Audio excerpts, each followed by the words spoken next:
my calculations are correct, when this baby hits 88 miles per hour, you're gonna see some serious shit. They're here. Do you really think you have a chance against us, Mr. Cowboy? Yippee-ki-yay, motherfucker. It's showtime. Right, welcome everybody to another episode of the VHS Strikes Back. I'm one of your hosts, Chris, and my co-host and very good friend is Dave. Hey there, Chris, and hello to all listeners out there. Welcome to the VHS Strikes Back, the show where we dust off the old video player and go on a nostalgic journey to look at the good and the bad movies of yesteryear. Now, Chris, what are we going to review this week? Well, Dave, I was waiting for the bad side of your intro. I couldn't take much off that, but we are going to review. This is a Patreon pick, and the amazing Mr. Ken Gustafsson has picked a movie, which there is a little bit of history why we ended up doing this one, isn't there, Dave? And I'll introduce the movie, but I just want you to give a little bit of something behind it. It is the year of the Stitch Up, and I think Ken has just pulled this one out of the fire. I don't know whether it's a Stitch Up or not. I think it is, but it wasn't his first pick. So we are going to be doing the 1965 Andy Warhol, John Palmer directed movie, Dave, Empire, which is a 8-hour movie of the Statue of Liberty. And it's not the Statue of Liberty, it's the Empire State Building, Chris. Because get that right, you've got the Statue of Liberty tattooed on your arm. The one thing. The one thing is called Empire, it's the Statue of Liberty.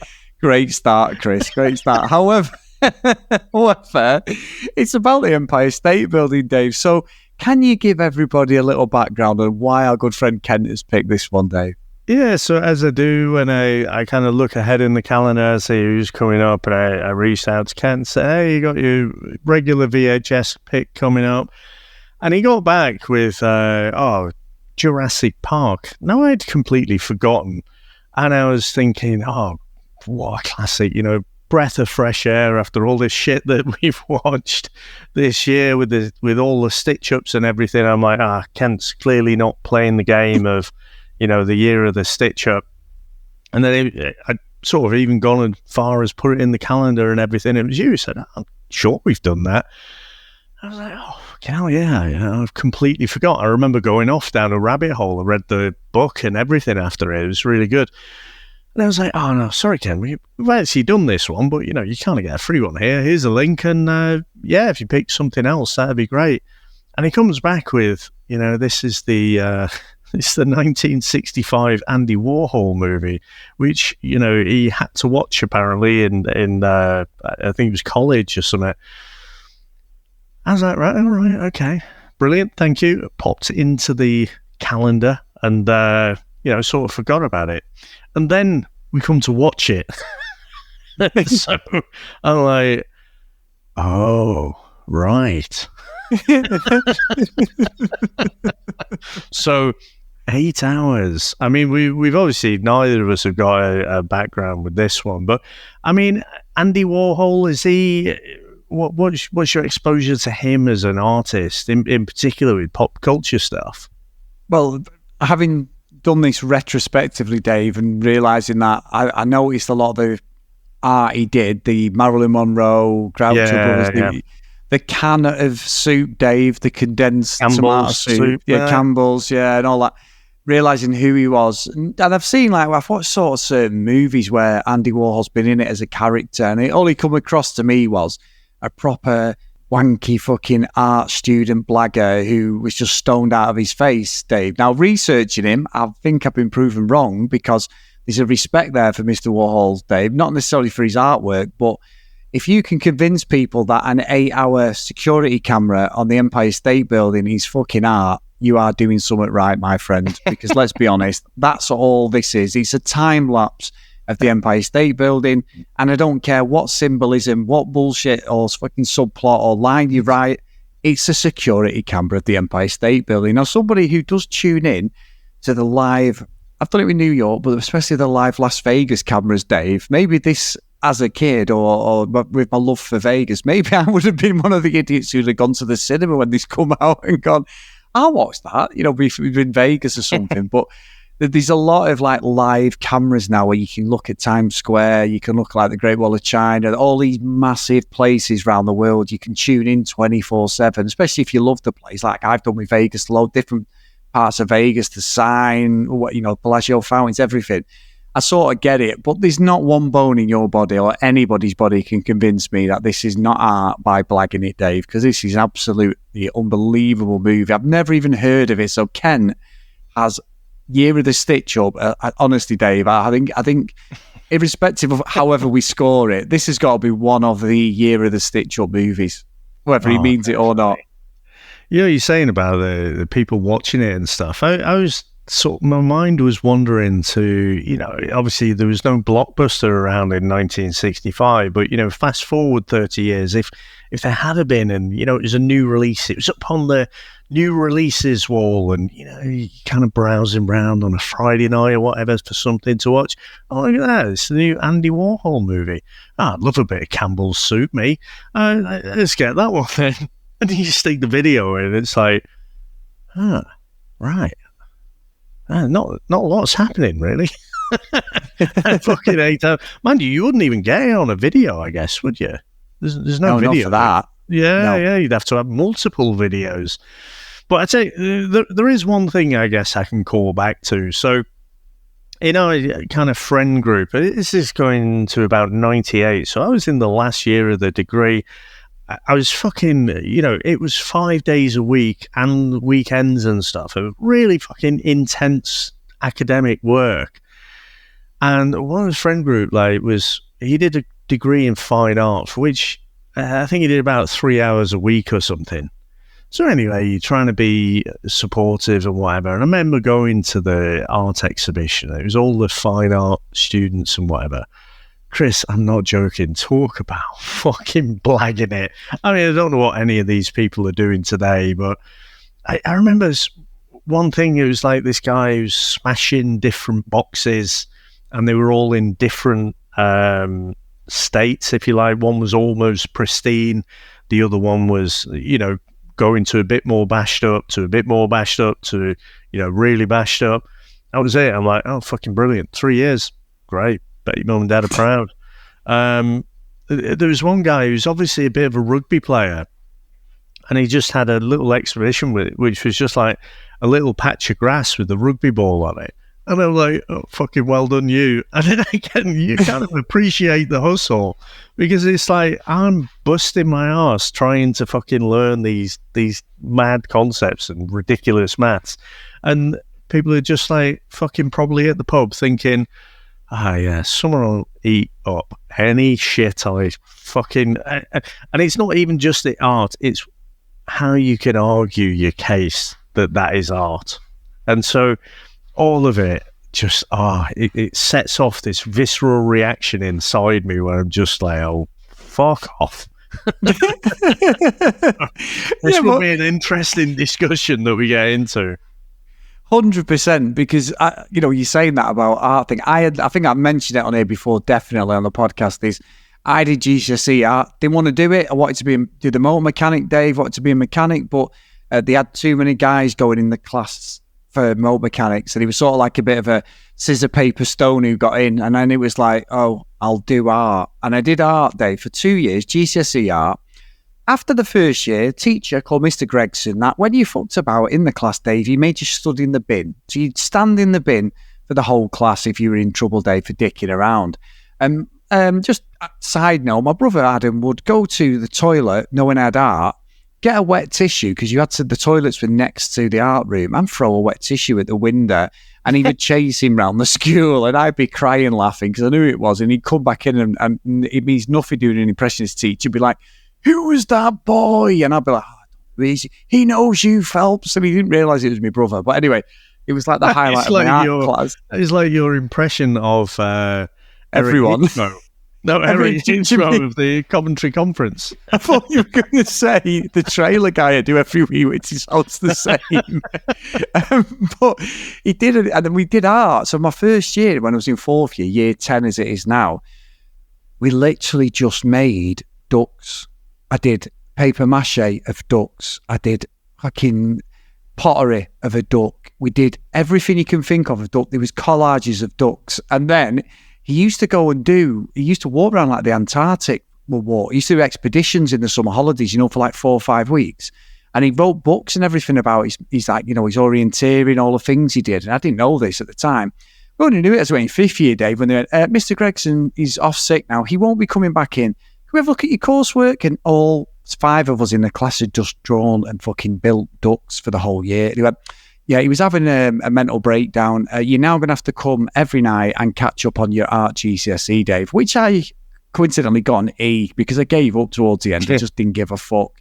But how you can impress a GCSE scoring board with a load of clay ducks, Dave, I do not know. So art is subjective. I agree.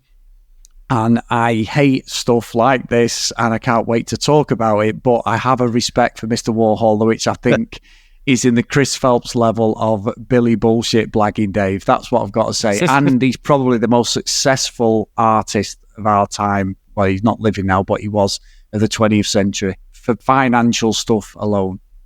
Yeah. Well, on that note, should we get into our sort of trailer, or should we just subject? What is it? Inverse subject. What was the phrase I'm looking for? Talk a load of bullshit, Dave, and it'll sound like art. Yeah, cool, guys, cool. I've got a big spliff, Dave, ready for this trailer, so come on. I'm a fucking artist, if you don't mind. Let's go.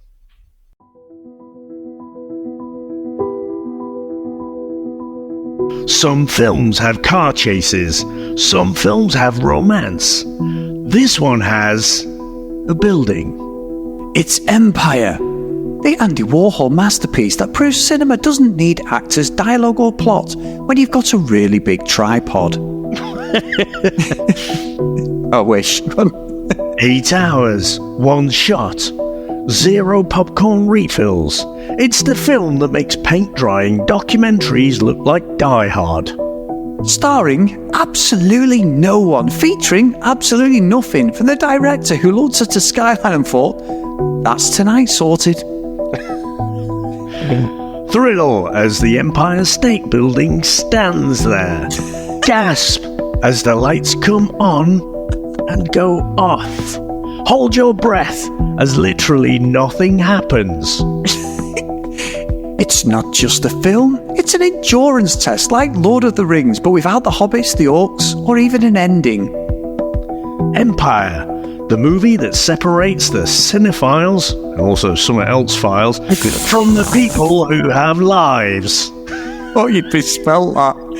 On VHS, split across 3 fucking tapes, each one more pointless than the last one. Empire. As dusk falls over New York City, a lone skyscraper prepares for the longest night of its life. Towering above the streets, the Empire State Building stands silent, unflinching, and almost definitely wondering why Andy Warhol has pointed a camera at it for 8 hours straight. Well, 6.5, but we'll talk about that later. Shadows creep, lickers flick on. Lickers? Lickers? We window lickers with this fucking thing. Go on. Shadows creep, lights flicker on, and time itself slows to a crawl as audiences are taken on a journey of epic stillness. Will the building move? No. Will anything happen? Also no. But in this tale of architectural endurance, the true drama lies in watching a landmark sit very, very still and realising you've still got 7.5 hours to go. Now, Chris, what do you reckon to the opening of this movie? Can I just listen to you do like a full synopsis on this, Dave? Because that sounded like one of the greatest movies ever. There's nothing, and I mean nothing, can convince me that this is not Andy Warhol just taking the piss out of everyone. It's absolute farce. And I know these little bits in it where you can see the reflection at certain times that he's shot, and you can see the camera crew, and you can see him and these planes going past and all that sort of thing. And like I say, it's basically a 24-hour camera before they were even invented.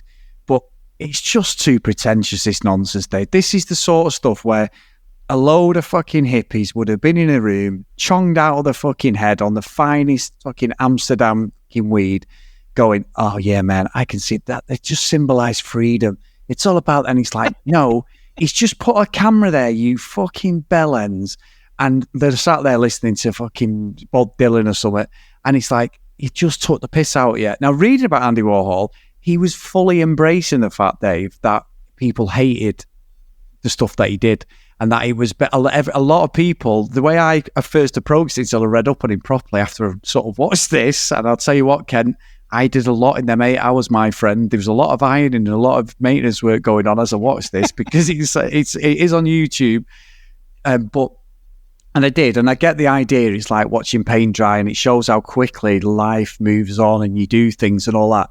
But if someone has sat there for 8 hours in a one sitting to watch that, I applaud you. And Kent may say he has. I apologise, Kent. It's a load of nonsense, this. But I also think it's one of the greatest stunts ever pulled on all these arty-farty bellends, Dave, who try and be cleverer than they are just because they've gone to fucking uni and got an art degree. Nonsense, my friend. I'll tell you what's art, Dave. Cynthia fucking Rothrock pulling a high kick, fucking making fucking orgasm noises while fucking Lauren Avedon's behind her fucking there, Dave. That's all that matters to me. That is art for me. That is what all I want to see. I don't want to see a building on a 24-hour cycle, whatever it's supposed to be, 8-hour cycle. I've just got so much respect for him, because reading about him, he just totally took the mick out of everybody, and anything he did was art, and everyone went, oh, that's brilliant, he's a Warhol. Then he was a great drawer and everything, and that's how he became famous. You know, he's drawing for the news and magazines and that. I'm not taking that away from him. You can see that in his artwork. It's something completely different. But I think he was also the sort of guy who was pulling off some of the greatest art heists ever, Dave. So for that, whether Ken's proved it or not, I approaching this now, it's a heist movie, Dave, that all the arts people are getting a big 2 fingers put at him. And to tell you what, Dave, I salute him for it. Yeah. I mean, I'm going to separate out, because you got Andy Warhol himself, but the visceral reaction is the people who just buy into it. You know, just like, again, it's almost God tier that he's got to there, isn't it? Where he can just produce absolutely anything, and then his loyal followers will be like, oh yeah, this is subverting my expectations, man. And it's not even fucking, he couldn't even be asked to film the bastard for 8 hours. It was 6.5, and then they've stretched it to 8. It's not even real time. It's slower than real time. So, but, you know, I mean, Kent was subjected to fucking have to watch this in art class and stuff. So, you know, again, the teachers are all like bullshitting each other about, oh yeah, again, it's subverting expectations about what a movie should be. Yeah, fuck it. It's not a movie. Like you say, stick a fucking webcam or your Ringo, right? Everyone's Ringo. Is that now a movie? And we've watched some shit this year. I know. You know, this sort of takes the biscuit, doesn't it? Absolutely amazing stitch up. Oh, it's brilliant. I'll tell you what, Dave, if you turn around at Christmas and go, it's the year of the stitch up, I'm like, no, it's not. It's the year of the blockbuster. The sequel. 2026. The sequel, yeah. The sequel you never knew you needed. It can't be any worse than this. This is peak this, I think, Dave, because it's one of them things where you're watching it and I'm like, all right, I understand what we're doing here. I understand like the symbolism and all that stuff. I do get it without even researching and understand what the movie's about. Just watching it, it's completely raw, Dave, completely dry, as they say in certain circles. Can be painful. But I just felt that I knew straight away, it made the hairs on the back of my neck stand up where I'm going, this is someone trying to be cleverer than what they are. So I had a bit of a deep hate for Andy Warhol as I'm watching it. And then it got to the point where I was like, you know what? I'm going to research it. The ADHD in me got the better of me, Dave, as we got towards the end and we finished. I was like, and then I was like, oh, hang on a minute. He's pulled off a heist movie here on the art world. And then it's just carried on because some of his artwork has sold for hundreds of millions of pounds and dollars and everything, or whatever you want, you know, whichever currency you go with. And I think that's the difference. You can see stuff like planes going, the light, and how things change and that. And look, it's an iconic building. I've been up the Empire State Building. I was lucky enough to go up there in 2018. My work, I've got an office there. We blagged a free tour, which was just basically a cover story. So they could take us to the top as VIP, so we didn't have to queue up, Dave. And we went in, we jumped all the queues, but it was an absolute ruse because there was about 6 of us from work. And it was like, oh yeah, this is the marketing department, which is on like the 74th floor of the Empire State Building. It's fantastic. Look, they can see the Hudson River. He's, oh, brilliant. Yeah. Hi, everyone. Yeah, there was a guy from England who worked there. Hi, mate. Yeah. And he was like, yeah, can we go upstairs now? And they took us up to the top. That was it. But it's a magnificent building. I don't know, have you been up it yourself, Dave? Have you been in New York more than me? It's a fantastic building. I used to go across quite often. So if I needed to work on the East Coast at all, I'd fly out on a Saturday. You get into New York about 3-4 o'clock or something, chuck your stuff in the hotel, drink through the jet lag, and you kind of have a good night in New York on a Saturday night, and then you wake up with a hangover, but you're almost in the time zone already then. So that was my coping strategy to go across. And I do remember walking around and I thought, let's see what we can find the Empire State Building. So it's all, because of all the grid system and everything, you're never too far away from where you can see it. And I remember, like, being a colleague, sort of looking for it. And it's weird because if you're far away, obviously you fucking see it. It's like massive. But I was like, it must be somewhere around there. And then somebody looked up in the sky and like, oh, it's this one that we stood right next to. Because if you go past in the day, you got all people like, trying to catch tourists and whatever, get them to go up the Empire State Building. But this was, I don't know, fucking 11 o'clock at night or something like that. There weren't really many people around. So, yeah, stood right fucking next to it. Like, where's the Empire State Building? It's right there. I've done that. Have you seen those old pictures as well? Like where you got the construction workers just, it's unbelievable. The Native Americans, a lot of them. Honestly, it shits me up. It gives me anxiety when I just see that. It's scary because I'm with you on that, because it is one of them things where I watched when they were rebuilding the Freedom Tower, after 9/11, and they employed all the Native Americans, and they have any insurance, they don't have any health and safety. They work the beams as high as it goes. They do all the construction on it, all the steel work, and they have nothing. They could be hundreds of feet in the air, and they're just not scared, are they? And you've got that iconic picture, haven't you, of like the workmen in the late 20s or 30s all having the lunch together on that beam. And you can recreate that, you can on the when we went up in exactly. We were up 2022 in 2019. We went up the Chrysler Building, and I think up there, because they say go to that one if you're going to go to New York, the Chrysler Building, because you can overlook Central Park and you can see the Empire State Building, but you just don't go in it, and that gives you a better view of the Manhattan skyline because you see everything, because that's like right over Central Park, so you just look across the Manhattan. But there's that thing where you can get on that beam and you're strapped in, but it takes you up and it turns you out, and then it takes a picture like the workmen having the lunch. It's like a optical illusion, but you're on like a crane in some respects that takes you up, but it still looks fucking like, proper shit your pants type of thing. If you're hanging over the building. I'd probably do it. I know Sam and Jordan would. I'd probably do it, but I'm sure my arse would be going, Dave. But it's them sort of things with New York. I love New York. Like, I've been 3 times. I love it. And I think last time we went was 2022 when the Queen passed away, because it was all over. We'd been in Vegas and then went to New York. And to be fair, that ruined my love for New York, because we'd done Vegas first, which is that we think Vegas, everyone thinks, oh, it's dingy, that. But Vegas was so much cleaner. It felt safer. You go to New York, and like I say, it's the 3rd time I've been, and it's like leagues, weed is legalized now, and it is in Vegas, but in New York it's everywhere, and you've got a different like vibe around Times Square. I always say to people, if you're going to go to Times Square, a friend of mine's going the next month, so I say go once, go in the daytime, don't go at night, get your pictures, the end, don't go again, because it's just dodgy as hell.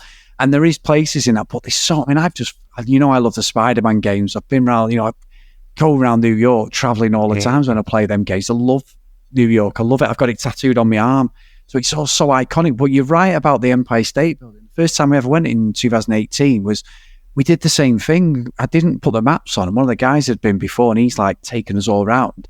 And it just appeared from nowhere. We went down one of the roads and we was like, oh shit, I think it's 35th Street, I think it's on. And it was like, there's the Empire State Building. But you just don't see it because it's swallowed up in all these massive buildings, and it just appears, doesn't it? So even the friend's house, we went to the friend's house, that iconic picture, or the flat, friend's apartment, you see it on the show all the time.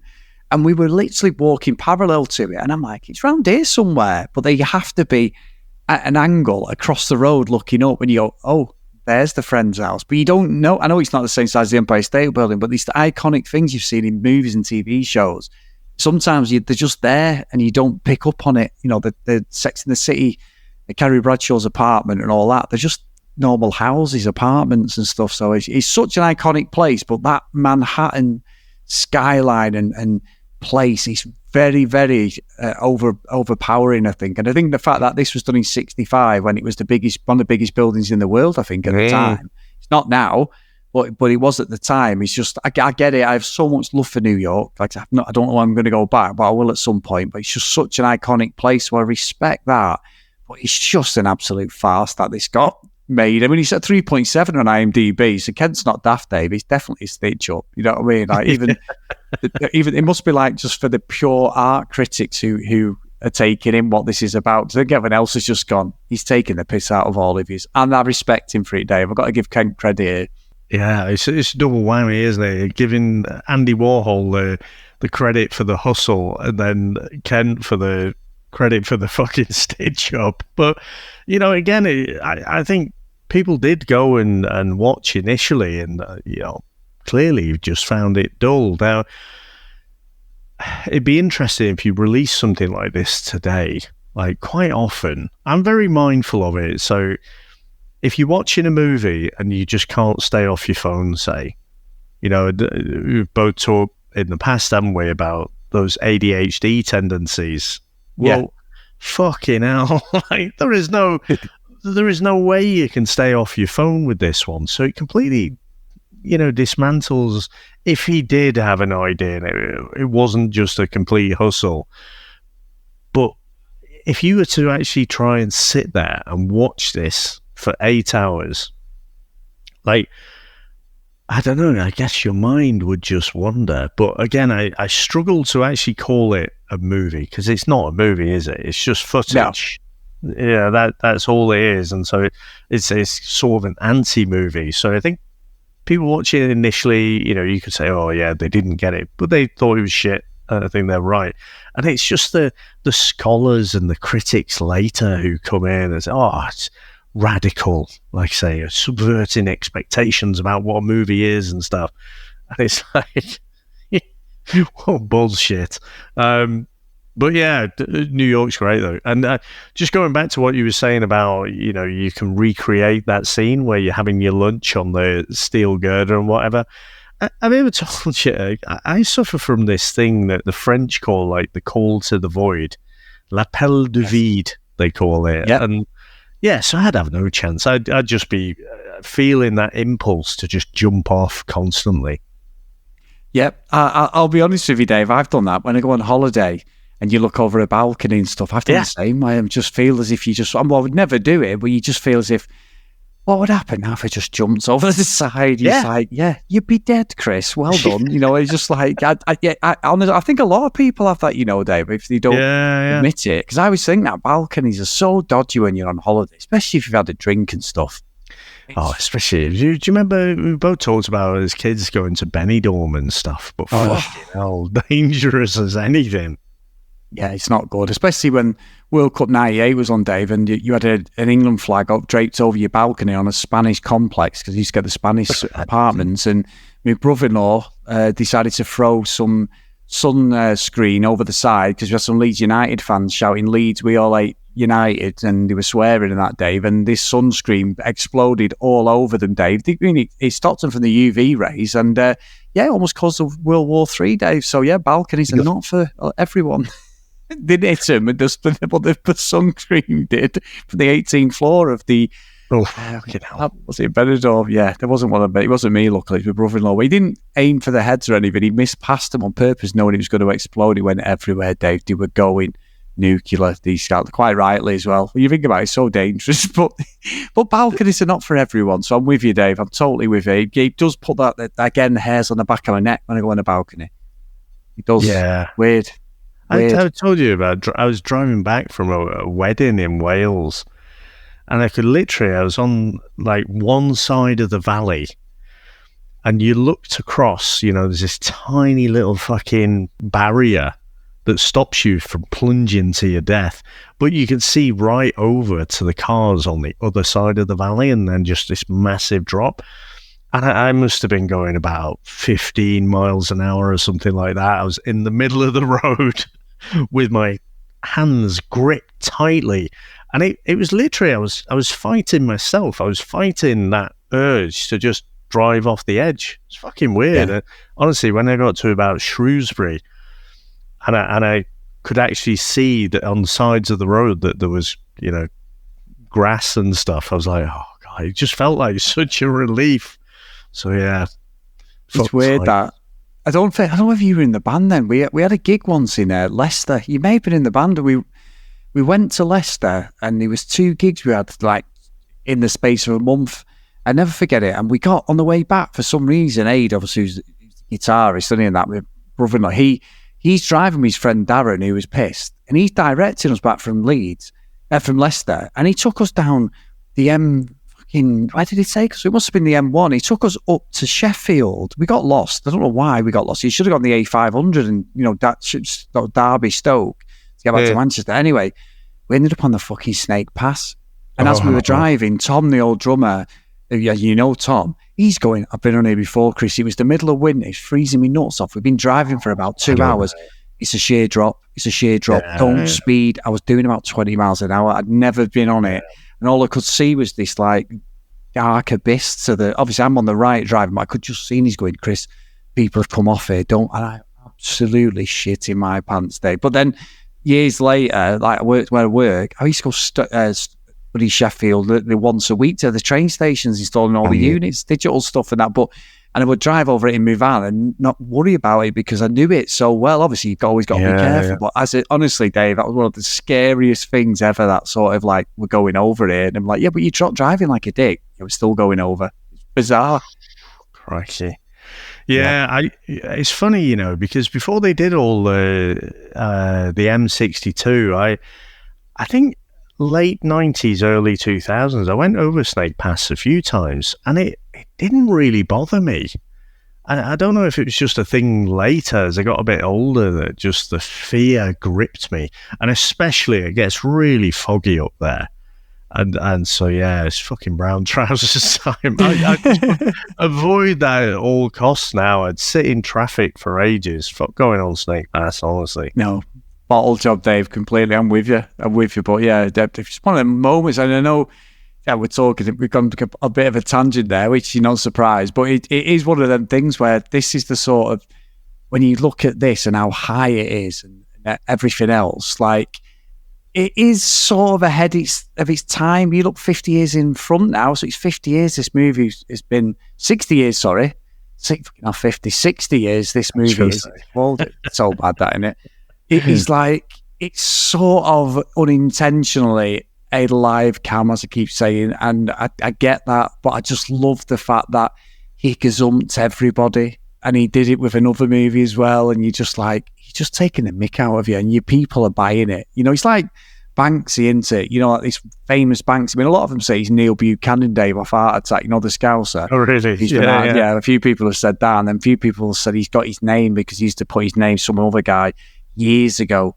But he will just appear somewhere. I'm not saying he's not a good artist, but he sells, and there's miles better artists than that. But because he's become like a sort of social media type artist, and he's elusive, and nobody really knows who he is, and he's walking amongst us sort of thing, Dave, he's become this like phenomenon, hasn't he? And I think that's what Andy Warhol was. And he's obviously before the age of like social media, the internet, but there was stuff there that people backed, didn't they? A lot of like movie stars, everything. There was obviously a clique of them all together, just getting absolutely caned out of the faces, having orgies and stuff. And he was probably just one of these people that he was eccentric, probably autistic or whatever he is, because obviously, you can tell that by reading about him. But it's like everyone was drawn to him, and I find that real. And he was obviously he was one of them people as well. He used to do a lot of the parties together, and it was all about you are who you are, gay, straight, well, it doesn't matter. Everyone was inclusive. A bunga party. Well, I don't know what it was there, but he was very inclusive of everybody. I think it was like a safe haven for everybody. Anybody who wasn't accepted in 1960s America sort of thing. I think that, ahead of its time, I suppose, but that's probably why a lot of people could go and just be themselves, if that makes sense. Especially movie stars, male, female, who was obviously gay and you had to hide it. They could probably just go and do whatever they want, So yeah, I'd sort of respect that, but I just think this movie's a load of bollocks, if I'm being honest, Dave. I even put that in on ChatGPT to said, this movie's bollocks, what do you think? And ChatGPT started arguing with me, Dave, saying I was wrong. And he actually quoted that this is a load of bollocks. I put, this is art house nonsense. And ChatGPT, everything I said, he put as a quote.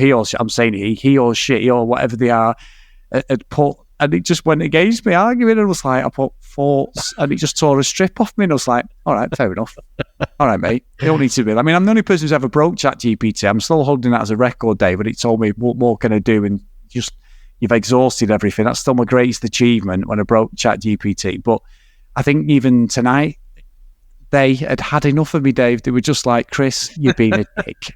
That is another way of breaking it, because most of the time, if I put something into ChatGPT, before it gives me the answer or anything, it's like, oh, what a great idea that is. Or something like that. Have you noticed? I don't know. It seems more recent that it just congratulates you on your idea or question or whatever it was. You fucking condescending bastard. Well, here's one for you, and I haven't even spoke to you about this. This is ChatGPT in a nutshell. I'm having a few problems with a holiday I have at Christmas because the flight's changed. So we've sort of lost a days of the holiday. So I'm like, I'm not having that. Chris Phelps feels a sniff. Chris Phelps feels a bit of a fucking compensation thing going in. Chris Phelps refers to himself in the third person. So Chris Phelps goes on ChatGPT and goes, hi, ChatGPT, where do I stand with this? Obviously, I have over 30 years' experience for my family being travel agents as well, and I do have a little bit of knowledge from being shafted over the years in certain odd trips. So, come back, ChatGPT's quoting all this stuff. They'd go to ABTA, make a complaint, you'll get back this day. It's like over 400 quid. So I'm like, oh, here we go. Go in the chat thing, put all this, the 2008 travel thingy, regulations going on. I'm going to complain to ABTA.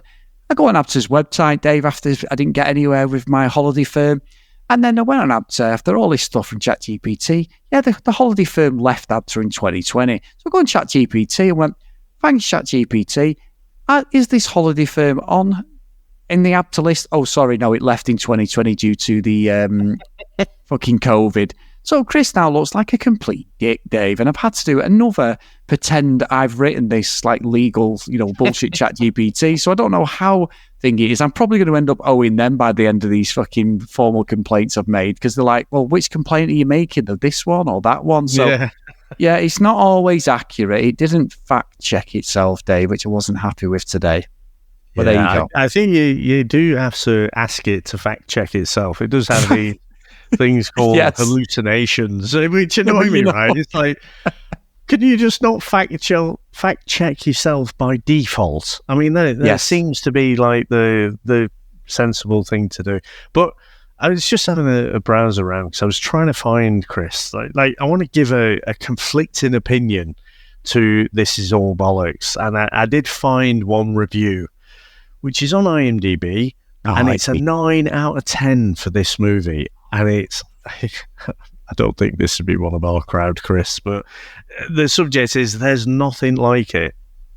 And it says, Empire's greatness lies in the fact that no one has before or since made a film like it. Well, I mean, that tells you a lot. This 8-hour-long movie is one that you sit back and simply get lost in your own thoughts as you watch a single shot of the Empire State Building on one evening.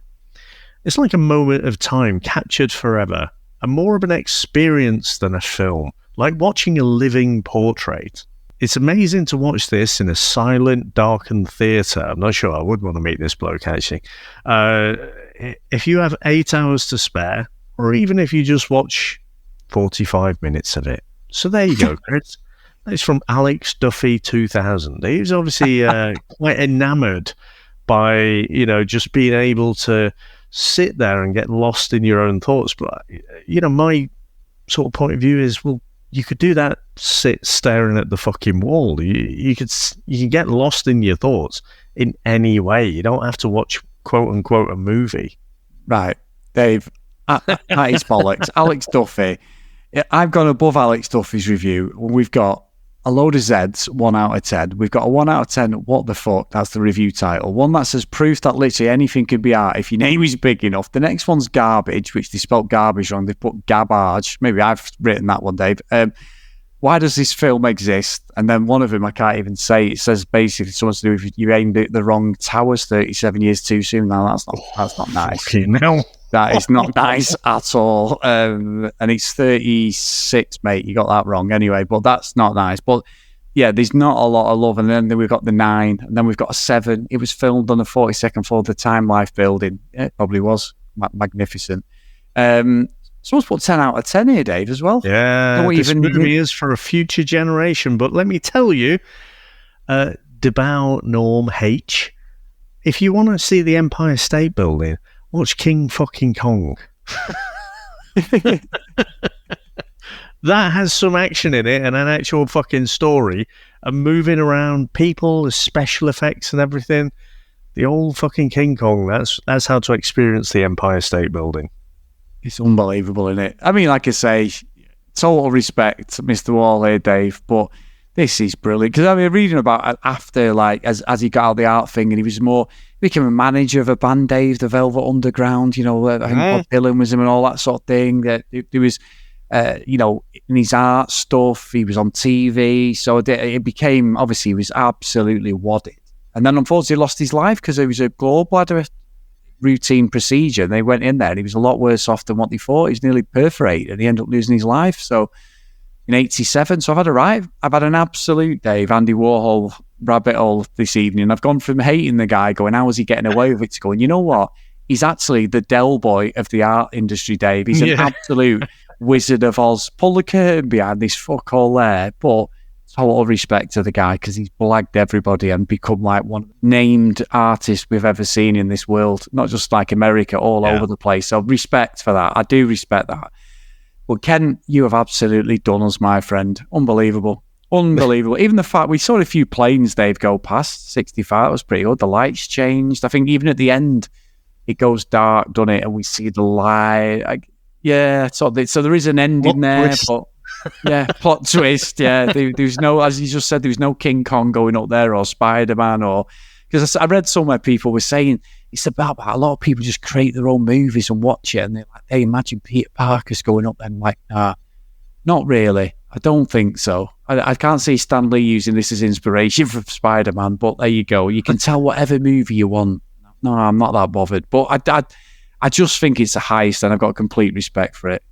Yeah, I just have a simple view that if you're going to have something as so-called entertainment, it should be entertaining. I don't know, Dave. We've watched a lot of movies. Well, there is that. I'm not saying they always hit the mark, but they always try. They always swing for the fences. But Chris, think of all of those shit movies that we've watched where they've agonized about the scene locations. I mean, look at Samurai Cop.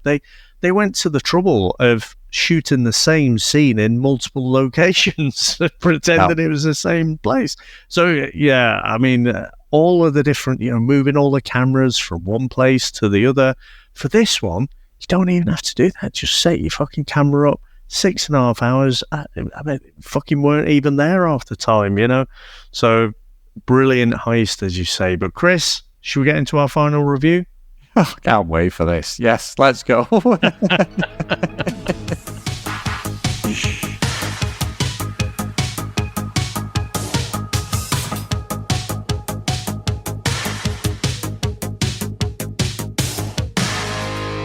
So, Ken, my friend, you have absolutely done us here. There's no doubt in my mind, especially as we're talking about it, the year of the stitch-up. We've peaked here. And I tell you what, Dave, no one else better pick an 8-hour movie if we're going to be in serious talking here. 16 hours will be the next one. Yeah. The next one's a 16-hour video of the Taj Mahal day and night. Magnificent, wonderful. I just think it's one of them things where, like, you watch the reviews, some people see it for whatever they want. If they've got an art background, if they want to look at a fucking twig on the floor and go, you know what that symbolises? Oh, that's just unbelievable. I could watch that all day. And there is people, that's what you're into. No problem at all. Personally, if it's not, somewhat visual like that. There's not action. There's not a bit of bare flesh, Dave, depending on what you're watching. I'm not interested at all, let's be honest. But I just feel that him as a person has just gone, can we get away with doing this and say it's art? And they did. And that's what's scary about it, how easy it is to basically confuse anybody and everybody. The majority don't like it, but there's a minority that think this is a masterpiece. And I can't argue with them, Dave. So I'm not going to put this to the bottom at all. I'm going to put it in Elm Street. It's a load of hot garbage, but I think Andy Warhol's knocked it up a few pegs, Dave, because he's literally the Del Boy Wizard of Oz of the art world, and I respect his hustle. Anyone who's prepared to blag it and get away with it, and also looking at the pictures as he got older, Dave, he had the worst toupee than Bruce Forsyth. He gets my vote, Dave. So, yeah, Elm Street for me, my friend. What about yourself? I think it might be a bit of an unintended consequence from Kent there, where he's actually got an extra Andy Warhol fan in the world. Yeah, I don't know how.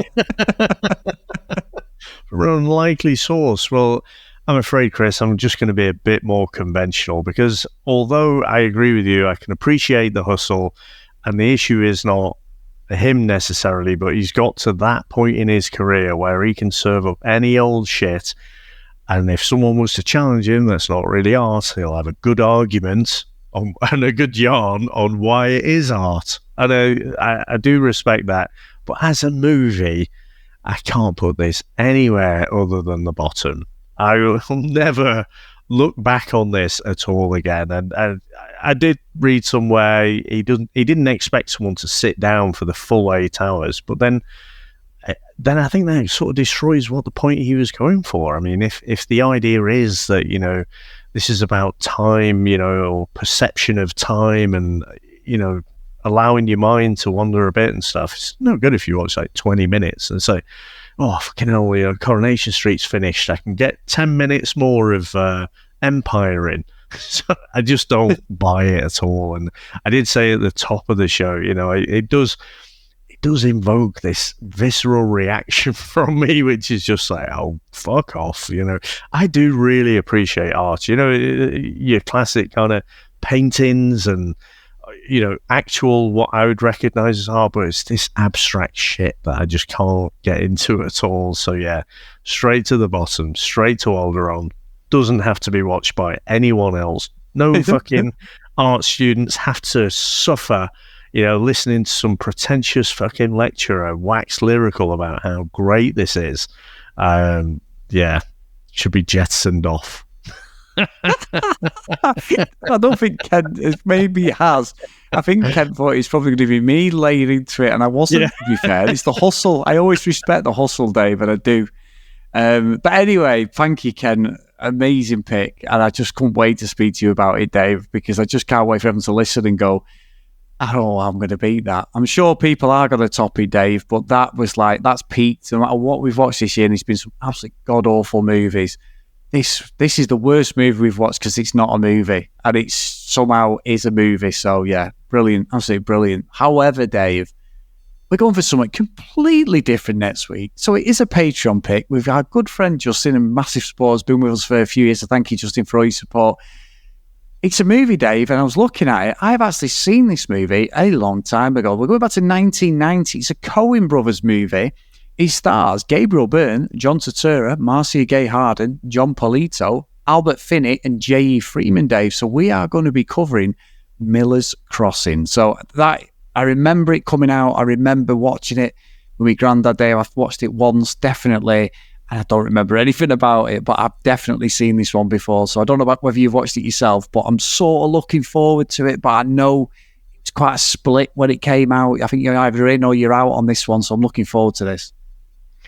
Yeah, so this will be a new one for me. I do remember it in the drama section in Blockbusters, but I just never, there was nothing that grabbed me at all. And because I hadn't seen the trailer, I just had no idea. So if you've not seen the trailer for something, you're really relying on the VHS cover to kind of bring you in. And yeah, there's just nothing at all. So it would be a good one to tick off. I do think it was quite an iconic movie when it came out, but yeah, looking forward to this one. Should be a good one. Should be a good one. And big thank you to everyone, as always. Ken, Justin, we do appreciate everyone who supports us. Thank you so much. They're a completely different list of movies we've covered this year. Unbelievable. Someone's fault for saying Year of the Stitch all day, but that's all I'm going to say.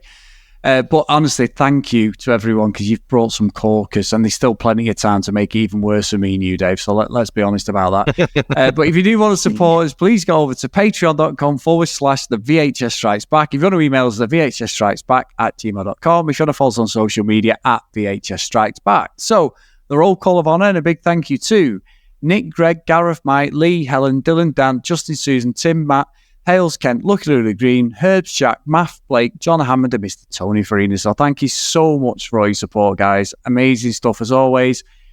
All I'm going to say to you, Dave, Jon Snow, I've got my sword out. Just bring it on. So with that in mind, what have you got for us, Dave, as a musical number? Because I can't wait what you pulled out of the bag for this. Well, it's funny you should say that, Chris, because I thought I'd subvert your expectations about the song. You enjoying it? What a knob. I know, but I just couldn't help it. Seriously, Chris, I sat down to watch this fucking thing, and literally, as it dawns on me that fuck all is going to happen for the next 7 hours and 59 minutes, or whatever it is. Literally, Simon and Garfunkel's fucking Sound of Silence came into my head. It's just like, I'm sat there in front of the TV with that, "Hello, darkness, my old friend." I love that. I do love that. So that was my introduction. There was nothing else that I could anchor to apart from pure silence. But again, taking that germ of an idea, I haven't completely gone to take the piss, but that was definitely my anchor that I started from, and I just blatantly ripped the first line because it is such an iconic line, isn't it? And so here we go.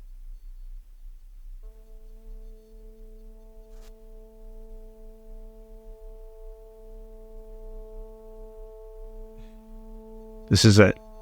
I love it. Hello, darkness, my old friend.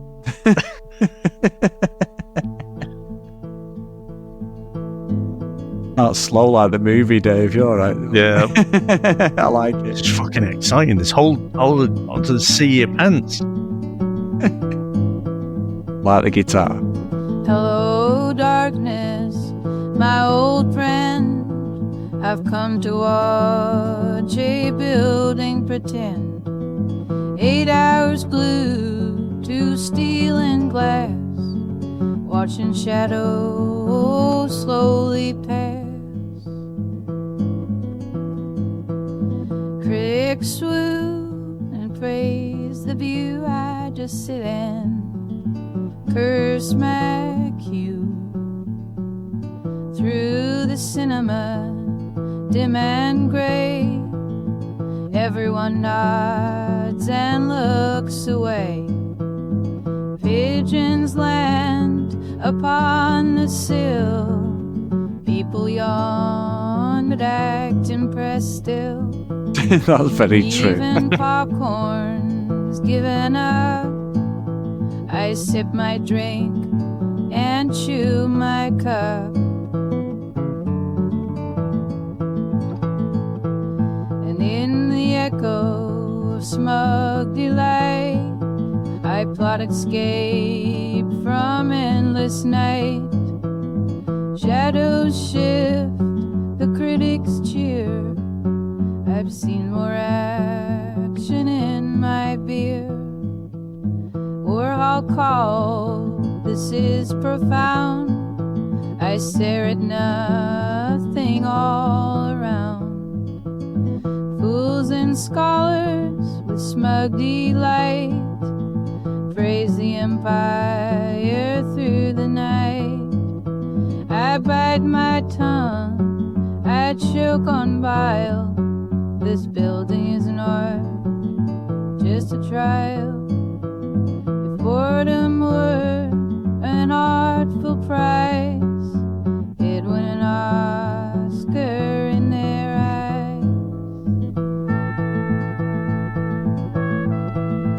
eyes. Is Andy Warhol's contribution there with the little keyboard? Yeah. My old friend, I've come to watch this madness extend. The empire stands so tall, so vain. 8 hours wasted down the drain. In the silence, still I see the empire laughs at you and me. That's fucking brilliant, mate. You know what it did need? More cowbell. You know, you're saying about Andy Warhol's contribution there, just fucking Will Ferrell there, just giving it out the old cowbell solo. But yeah, so yeah, what can I say, Chris? What, as you said, I just cannot imagine as we record here in August. Oh no, fucking September, aren't we? Yeah. How can you top this as a stitch up? I just honestly cannot comprehend how it can be done now. I think that's it. I think Kent's won. But let's see, because I know there'll be people listening and chomping at the bit thinking, I'll fucking show you. But anyway, so how the fuck we've managed to talk for this long about this movie is beyond me. But we've done it. And I've actually really enjoyed the chat, actually. And you've threw me out a bit there with the not sending it to the bottom. And yeah, being a big Andy Warhol fan. So thank you very much, sir. Thanks to all our listeners out there. Thanks to all our supporters. And we'll speak to you next time. Bye. That's it, man. Game over, man. It's game over. What the fuck are we gonna do now? What are we gonna do? Maybe we could build a fire, sing a couple of songs, huh? Why don't we try that? We better get back, because it'll be dark soon, and they mostly come at night. Mostly. I'll be back. That's odd. We came, we saw, we kicked its ass. Wax on, wax off. Get to the chopper! One ring to go. All right. Ding, ding. Bust you up. Go for it. Well, here we go. Ain't so bad. Ain't so bad. Ain't so bad. Come on. Ain't so bad. Ain't nothing. Come on. You must be crazy or something. I'm crazy. You just a stupid. Yeah, maybe you crazy. I ain't breathing heavy. He's a fool. He's stupid. I seen you at 6